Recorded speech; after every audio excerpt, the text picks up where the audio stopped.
Welcome back to the channel. So today I want to talk about how to get a hospital pharmacy job without a residency. So for those who don't know, I've been a pharmacist for 10 years. My first 4 years I spent as a clinical pharmacist. The past 6 years I spent as a pharmacy director. And actually, I did not pursue a residency. And the reason why was, to be honest, I really didn't know much about it. When I was going through pharmacy school, I went to a 5 year accelerated program. To be honest, I kind of treat it like college, even though, I was going through graduate school. So I didn't really take it seriously. I was more focused on just, studying, getting B's and A's on classes and just enjoying my early 20s, right? I was 2021. And, that's the age where you start to have fun and party and be more social. So, to be honest, I didn't really know much about it. I didn't really kind of seek to understand what a pharmacy residency was. All I really knew about pharmacy residency was that it was optional. And if you became a pharmacy resident, you'd have to do an application process. And after being selected, you do take a huge pay cut. Like the average pay cut is around 50K, which is more than half of what the typical pharmacist salary is, sometimes even one third of the pharmacist salary. Starting salary ranges between 120K to 150K in California. So to me, it was just like, okay, I don't want to take a pay cut. Number one, and number two was I just can learn on the job and just learn by doing it. That's the way I've always been, right? Like I've always been, try it first, then learn. Try again, learn some more, and repeat that process. So it just didn't make sense to me at the time, but people just chased residency. It was kind of the buzzword to say in pharmacy school. And I just thought, okay, well, you need to do a residency if you want to be more competitive for a hospital. And if you can get the job without a pharmacy residency, then it would make more sense financially. So I was kind of thinking of it at a more financial perspective. But I know, obviously residencies have a lot of benefits. It helps gives you another year to really hone your clinical skills and kind of ease you into a uh, inpatient pharmacist hospital position. So there definitely is pros of it. Definitely advocate for it if you can take it financially and you're truly passionate about it. But for me, at the time, all I knew was that when you graduate, retail pharmacists, so pharmacists who work at CVS, pharmacists who work at Walgreens, made more money. So in my mind, I just thought, why would I spend 1 year at half the pay just to get a hospital job that pays less? Like, that's all I kind of thought at the time. That's all I knew at the time. I was obviously wrong, looking back, but that was my mindset back in 2010 when I was in pharmacy school. So because of that, when you go during your last year of pharmacy rotations, you do a lot of clinical rotations. So you'll do a hospital rotation, retail rotation, internal medicine rotation, various rotations. And if you don't kind of advocate that you want to do a residency, usually you get the easy rotations first and then the harder rotations towards the end because you can only do 3 rotations before you apply for residency. And usually you want those 3 rotations to be very strong, like ICU, critical care, internal medicine, ambulatory care, so that you can look better for your interview for residency. But for me, I got really easy rotations up front, like retail pharmacy. I know what retail pharmacy is; it doesn't really change.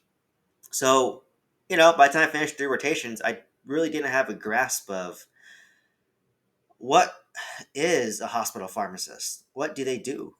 And it was the second half, my fourth, fifth, and sixth rotations, when I realized that, hey, I actually do like, hospital pharmacy. I actually do like this. It sounds great. It sounds amazing. It's what I like. It aligns with my skill set better. But at that point, it's too late. It was already past the deadline to apply for residency. So Either A, you just wait for the next year, or B, you just try to get a hospital pharmacist job, without a residency. So, I was able to do that. And let me kind of share what I did. So, graduated back in 2013. I will preface that back in 2013, there were fewer pharmacy schools compared to today. I think there's like 15 pharmacy schools in California. Back when I was graduated, it was probably almost like half that. So, number one, there was less competition. So, what I did was I just applied online. Really simple. I went on Indeed.com and, oh, actually, sorry, backtrack.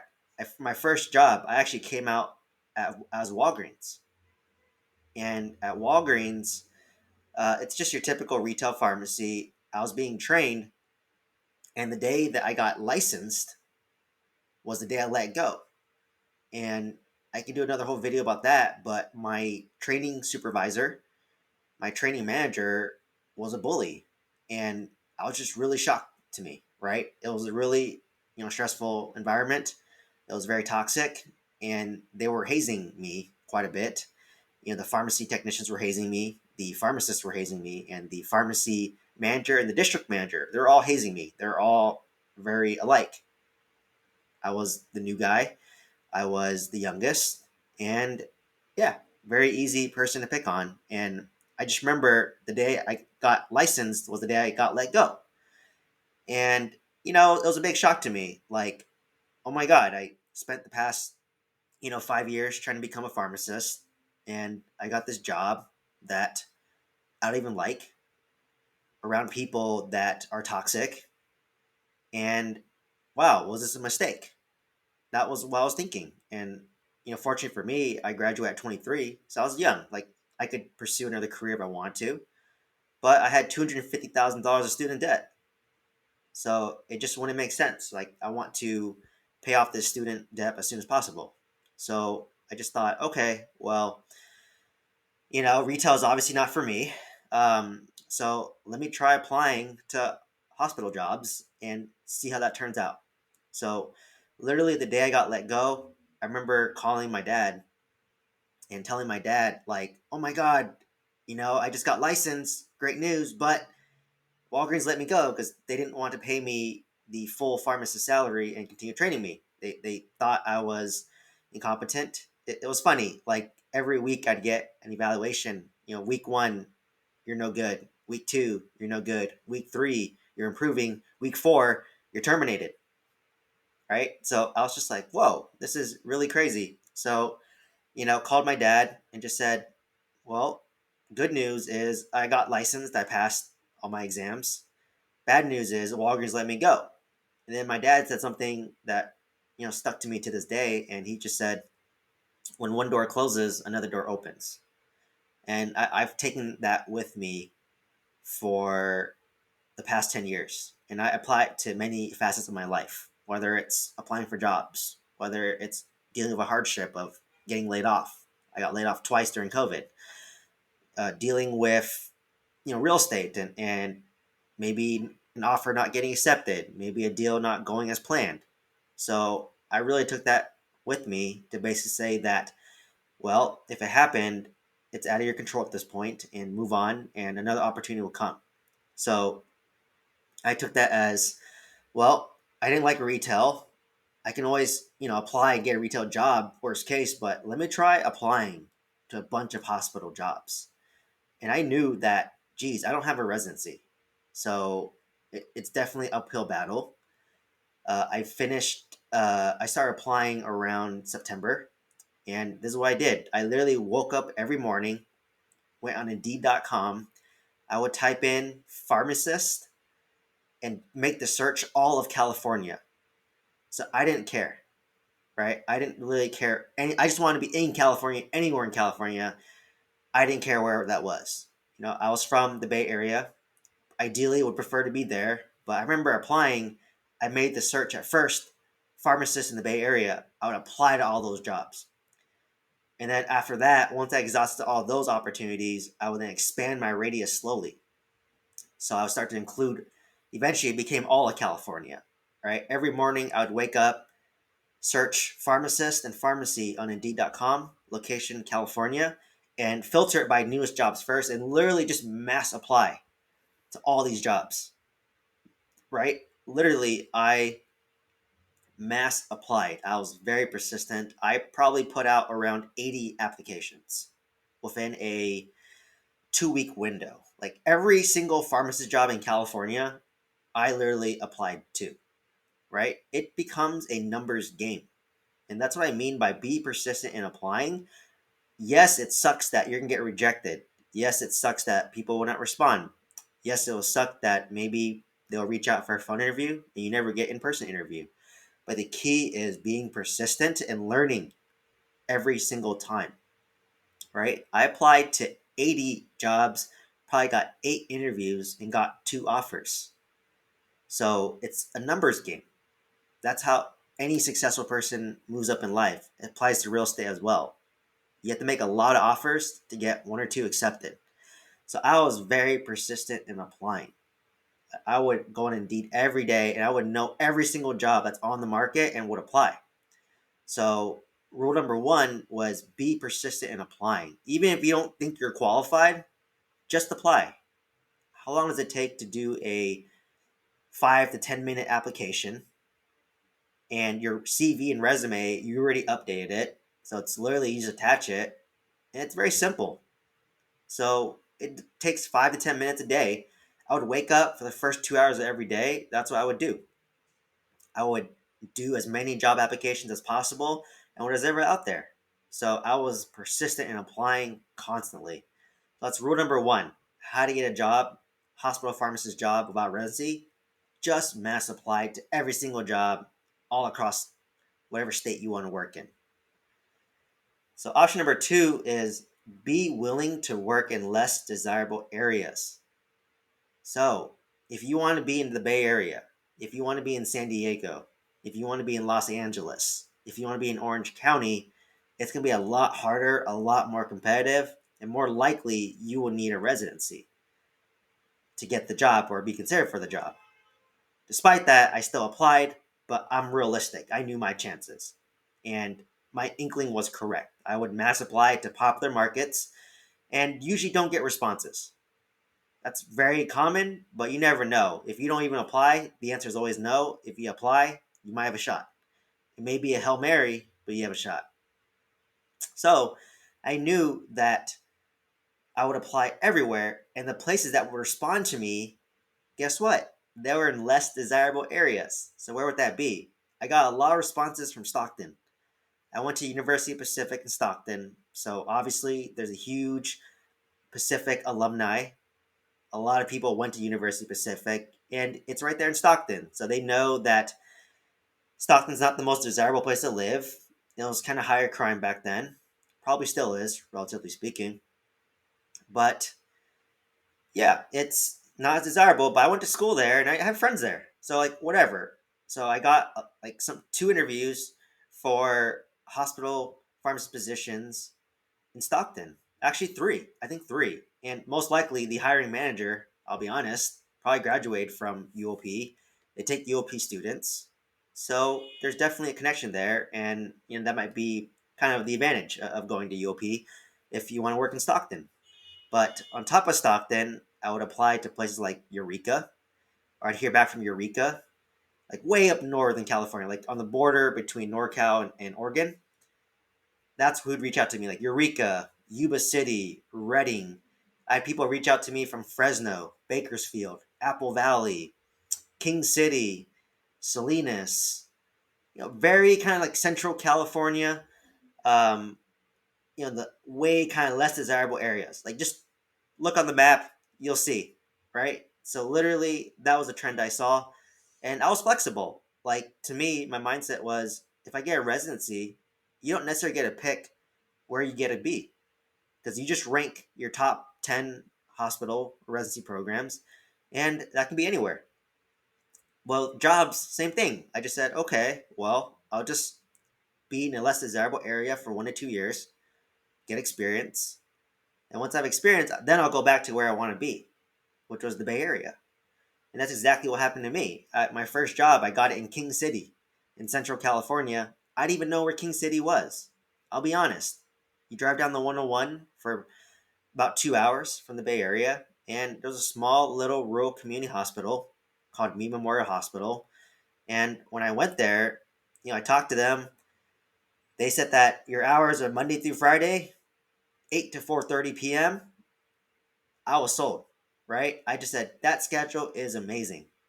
That's not typical of your inpatient pharmacy, but it was a small little hospital. I was the only full-time pharmacist, and we had a part-time pharmacist, only two of us. So, yeah, that's kind of how I got started. And, I was willing to relocate to a less desirable area, and that got me my first opportunity. I worked there for a year and a half to 2 years, and I ended up getting a pharmacist job at a level one trauma academic institution. So that leads me to the next point. So remember, this point is be willing to work in less desirable areas temporarily. It doesn't have to be permanent. Temporarily, 1 to 2 years, get the experience, and then move to a more desirable area. So that's tip number two. Tip number three is work graveyard shifts to start. This is always your entry point into larger hospitals. And that's exactly what I did. No one wants to work graveyard. It is 7 on, 7 off. You work 10-hour shifts, and you start at 9 p.m. and you finish around 7 a.m. So it's hard. You can only do it when you're younger. It definitely takes a toll on you. It ages you. But it's a foot in the door because no one wants to do it.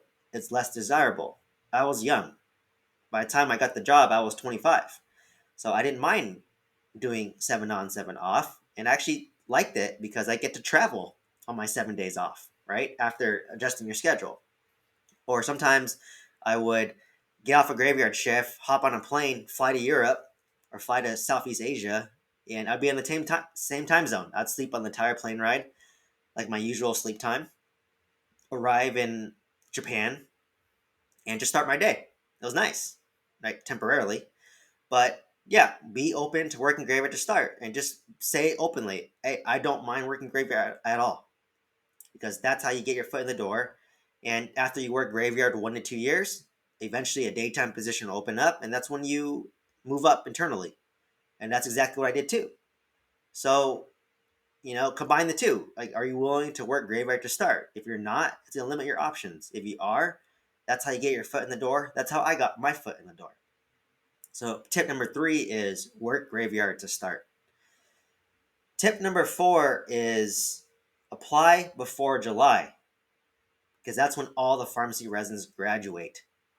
So around June, around late May to all of June to July, that's when the pharmacy residents finish. They finish on June 30th. And the day after that, they can become, pharmacist and full paid pharmacist specifically. So a lot of hospitals, if they have a pharmacy residency program, and let's say they post a position in July, most likely that position is going to their pharmacy resident. It's going internally. It's not going to go to someone external. So just be cognizant of that. If you see a job position in June, July, just know that if they have a pharmacy resident, it's probably going internally to them for the most part. So your chances are less. So because I knew that, what did I do? I would apply before June. I would apply during March, April. And that's when hospitals are more desperate because if they lose a graveyard pharmacist, what happens is they have to rotate the pharmacist through the shift, and they hate that. The pharmacists hate rotating through it. They do maybe 2, 3 day stretches and then they rotate. It's just something you have to do, and most pharmacists hate it. So typically, they want to hire someone fast, and they're willing to take a chance on somebody who doesn't have as much experience, somebody who doesn't have a residency, and somebody who can show that they're willing to learn and are grateful for the opportunity. So that's what I did. I was very grateful for the opportunity. I knew that most people that get this job typically have a pharmacy residency, and I didn't. And I had to kind of learn from the trenches by being a graveyard pharmacist. And I applied for the job in March, got the job in April. So less competition. The pharmacy residents still have not finished. When I started, I remember seeing the pharmacy residents, and I got the job before they did. So the next pro tip is apply before June, July, before they graduate. At that point, there's gonna be so much competition, it's gonna be very hard to get a job. So my next one is make connections. So this is key, unfortunately. I'm a very merit and skill based employee, but I've seen hand in hand over and over again that if you are more qualified and you have more skills, but the other person knows the hiring manager despite having less skill and experience than you, they have a much higher chance of getting the job because they are known. The hiring manager knows what to expect versus you as an outsider, you're kind of unknown a little bit. So it's really who you know. So what you do is what I did was I reached out to all of my preceptors during my last year of pharmacy school during the rotations and asked them, hey, do you know of any hospitals that are hiring? I'm looking for a job. And sometimes they would say, oh, actually, we're hiring. Would you want to interview? Or they would say, oh, yeah, I know this hospital's hiring. I can connect you. So that's how you ask it in a friendly way because you don't know if your preceptor liked you or not, or you can usually tell. But if you're kind of on the fence, you can ask, hey, I'm looking for a job. Do you know anyone that's hiring? And just kind of throw it out there. So when you're a student, when you're an intern, make as many connections as you can. And that includes your classmates. You never know where your classmates will end up. For me, no one would expect I was going to be a pharmacy director. But now, if they want to apply for the hospital that I'm at and I'm leading, they're probably going to message me on Facebook because we're Facebook friends. So it's very key in pharmacy school. It's not your competition, it's collaboration. Because you never know. This one random student in your class may be the one helping you get a job. And I've seen it over and over again, right? I've seen it so much. And unfortunately, there's a lot of nepotism in pharmacy. I've always on the brunt end of the stick. I'll give an example. I remember applying for a pharmacy director position. I had 5 years of director experience, and I got beat out by somebody who had 1 year of manager experience. Manager experience. No way can a director of 5 years with 5 years experience get beat out by somebody who has 1 year as a manager. And clearly, he probably knew who the regional director was, and because of that got the position. But it just was crazy to me that I had 5 years of director experience. They'd even call me for a phone interview. I met all the preferred qualifications and not a single contact by human resources, not a single contact by the hiring manager, no communication whatsoever until they sent me the automated rejection email. And since pharmacy is such a small world, I found out that the pharmacist who got the position only had 1 year of experience. So it's unfair, I know, but if you know the game, that's how you play, unfortunately. And for me, I'm still bad at making connections to this day, and because of that, it's definitely costing me opportunities. It's not what you know, it's who you know, unfortunately, and that's just the way it is. Life's unfair, and don't take it personally if you don't get the job. Like I know that I'm qualified, and maybe they just hired someone internally. And sometimes it happens too, where let's say they're interviewing internal external candidates, they might bring a stronger external candidate. The internal candidate could be weaker, but because they've been there for so long and because they're known, they get promoted up too. So a lot of times they're just trying to make it seem like they're being fair by interviewing internal external candidates, but in reality they already know they want an internal candidate, and they're just doing the external candidate interviews as a formality to make it seem like it's fair. But in reality, it's not. So, it kind of sucks to say, but it's just not fair. And like I said earlier, one door closes, another door opens. So just be persistent and keep applying. So that's why it's very key. Make connections and don't burn bridges. Never leave a hospital on bad terms. Even if you don't like your boss, even if you don't like the staff, never burn the bridges and leave on the best terms possible. And if they still hold a grudge against you, despite you being cordial, despite you being professional, so be it. Let me share an example that I hope that hits home with you. I got laid off from my job during COVID. it completely blindsided me. I relocated from Northern California all the way down to Orange County to be closer to my girlfriend. And I was working at this hospital, and all of a sudden, after 7 months, I got called into HR, and I immediately knew, oh wow, what happened? And at that point, COVID happened. The ER visits went down, surgeries went down, hospitals losing money, so they had to start cutting employees. So they laid off 6 employees, myself included, and yeah, it just blew me away that wow, like I literally was laid off, and they kept the other manager who had less experience than me. She was an internal candidate, and she was using a lot of the materials that I created at her facility. Like the director oversaw 2 facilities, I was at one, and she was at the other one. And whatever I would do, she would use whatever I did and use it at her hospital. And I was the one that got laid off. So sometimes if you get laid off or you don't get the job, it doesn't mean that you're not the more qualified one. You're just unfortunate circumstance for whatever reason, right? Like maybe because I'm younger, I'm a guy, I don't have kids, I don't have a family. It's easy to get laid off. Versus my co-manager or partner manager, she was a woman. She had a 2-year-old kid. She had a family. She's been there for like 10 years. So, it's harder to lay off those type of people, even though I have more experience. And I get it. So that's what I mean by it sucks. It definitely took me a lot of long nights and sadness, but just don't take it personally if you don't get the job or you get laid off, because you don't know why it is. And sometimes the circumstance is not your fault, and you just chalk it up to life's unfair, it's out of your control, and you just move on. So that's what happened to me, and I got laid off. And despite that, I actually wrote my boss a thank you letter, a thank you card, and mailed it to them. And I just wanted to extend the olive branch saying, hey, no hard feelings.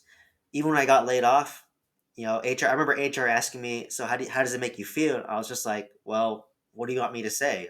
Of course, I don't feel good, but, a business decision was made, and I respect the business decision that was made. There's nothing I can do about it. And then her look on her face and my boss's face was so shocked, like, wow, he's actually very cordial about it. Because I knew that what's the point of me creating a scene, being mean? It would only just burn the bridge with this boss, this pharmacy director who is in Orange County, and it's a small world. Right? I don't want to be known as that guy who threw a tantrum or who was really mean when getting laid off. So I took it a step further and wrote him a card. I'm sure he got the card, but he never responded to me. So, I figured, well, I did all I could. I extended an olive branch. He didn't reach and take it, and it partly could be because he just felt bad for laying me off. And sometimes you just want to forget people and kind of forget that bad moment, because it is stressful to have to lay someone off. It's never fun. So I understand, but he was probably just protecting himself, protecting his ego, and protecting his emotions. And I get it. Like, he did say that I would hire you again in a heartbeat. I sent out the card, got no response, and I got my answer. Most likely, even though I did my best to extend an olive branch and did my best to be cordial, professional, he still cut ties with me. There's nothing I can do about that, but I did the best I could. So you can't use it against me. So, like I said, once again, life's unfair. It's out of your control. All you gotta do is put your best foot forward. And if it doesn't work out, well, you did all you could. Move on. One door closes, another door opens. So that's what I mean by make connections and don't burn any bridges, right? It's so funny. Like, I remember one pharmacist that reported to me said that, oh, I have a great reputation. Like, pharmacists talk highly of me. And he actually applied to my hospital that I was at, my newer hospital. And I remember talking to his contacts, his references, and they all said bad things about him.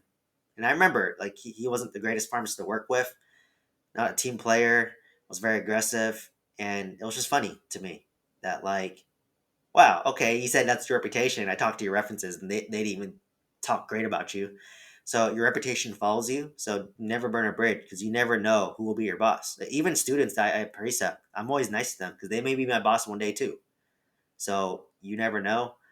Make connections, never burn a bridge, always be cordial. Pharmacy is a small world. So, key is make connections and reach out to your network. If you know somebody who is a pharmacist at a hospital that you want to work at, reach out to them, ask about the culture, ask about how the job is, ask how they like the job. Ask questions, ask if they can put in a word for you. Worst case, they say no, don't respond. Whatever, move on, right? Once again, you do the best you can, and if that doesn't work out and life's unfair, just move on. Keep on progressing. So that's kind of it. And another kind of key thing is you want to apply for hospitals that are hiring multiple candidates. Let's say a hospital is hiring 4 pharmacists. You don't have to be the best pharmacist, the best candidate to get the job. You just have to be in the top 4. And let me tell you from personal experience, when we're hiring 4 pharmacists, usually we have our top 2 that we like. And then by the time we hire our top 2, we just want to fill number 3, number 4 because we're tired of doing interviews. Like, oh, number 3, number 4, they look decent enough. So you don't need to be a top 1 or 2, just be top 4. Easier to get the job that way. So let me go over the key points once again. So the first one is be willing to work in a less desirable area in whatever state you're in and know that it's temporary. Number 2 is apply before June, July. That's when the pharmacy residents start to graduate, and that's when they'll take all the jobs. Number 3 is be willing to work graveyard to start initially, and just know that over 1 to 2 years, you will move to daytime when a position opens up. Number 4 is make connections, reach out to your network, reach out to places where you were a student at, reach out to preceptors, reach out to classmates, reach out to everyone that you know, and don't burn bridges. Number 5 is be persistent in applying. Log in to Indeed every day. Apply to every single job. Even if you don't think you're qualified, whatever. It takes 10 minutes of your time. Just apply, copy and paste, and be persistent, and opportunities will come. And the last one, number 6, is apply to hospitals that are hiring multiple pharmacists because it makes it a lot easier. So hopefully you found a lot of value from this video. If so, please put a comment down below about what strategy you like the best, and please get ready for my next episode. Thank you so much, and have a good one.